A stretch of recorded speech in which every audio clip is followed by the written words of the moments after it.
জাতীয় নাগরিক পার্টি এনসিপির পক্ষ থেকে আমরা আরপিও অনুযায়ী নির্বাচন কমিশনে দল নিবন্ধনের শর্তসমূহ পূরণ করে আমাদের দল নিবন্ধনের আবেদন আমরা এইমাত্র দাখিল করেছি।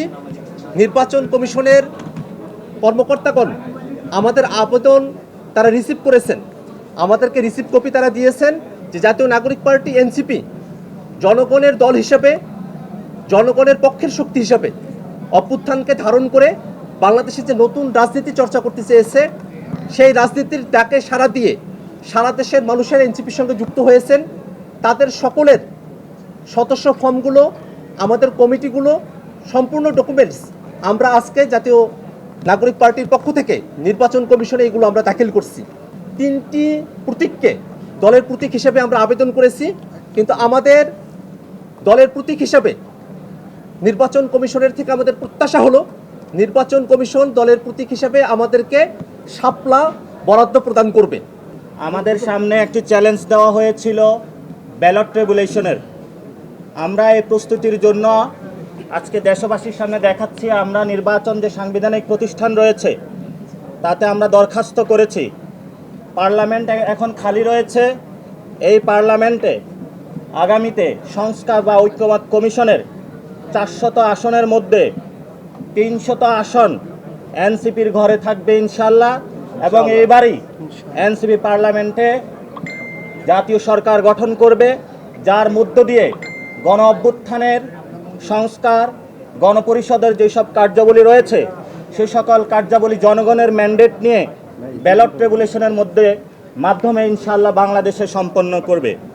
আমরা আমাদের দলীয় প্রতীকের ক্ষেত্রে শাপলাকে প্রাথমিক দিয়েছি এবং সেখানে কতগুলো কোশ্চেন এসেছে যে আমাদের প্রতীক কি, আমরা নিবন্ধন আজকে কেন দিলাম।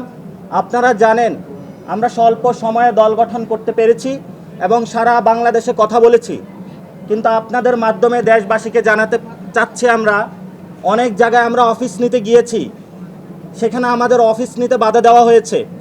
অনেক জায়গায় আমরা কমিটি গঠন করতে গিয়েছি, সেখানে ছল ছাতুরির আশ্রয় নেওয়া হয়েছে। বিভিন্ন দল তাদের দলীয় এজেন্ট বিভিন্নভাবে আমাদের মধ্যে ঢুকিয়ে তারপরে তাদেরকে আবার এই পদত্যাগ করিয়েছে। এই হলো বাংলাদেশের রাজনৈতিক কালচার।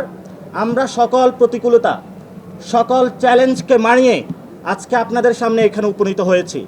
বাংলাদেশে যেভাবে 5 তারিখে গণ অভ্যুত্থানে বাংলাদেশের মানুষের জয় হয়েছিল, আগামীর পার্লামেন্ট ভোট ব্যাংকে এনসিপির শাপলা প্রতীকে পুরো বাংলাদেশের মানুষ জয় জয়কার করে দিবে।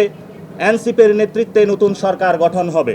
অধিকাংশ বাংলাদেশের মানুষ এনসিপির প্রতীক হিসাবে শাপলা চায়। জনগণের সেই পালসটা বুঝে আমরা আজকে নির্বাচন কমিশনে শাপলা প্রতীকের জন্য আমরা জমা দিয়েছি। সাংবাদিক বন্ধুরা এবং দেশবাসী যারা প্রত্যক্ষ করছেন, আপনাদের দোয়া এবং আশীর্বাদ আমাদেরকে রাখবেন, সরকার গঠনে সহযোগিতা রাখবেন। ইনশাল্লাহ আমরা এই সরকার গঠন করেই বাংলাদেশে যে জরাজীর্ণ ফেসিবাদী যে বন্দোবস্ত রয়েছে এটাকে বিলোপ করে নতুন একটি সেটেলমেন্টের মধ্যে শক্তিশালী একটি বাংলাদেশ গঠন করব।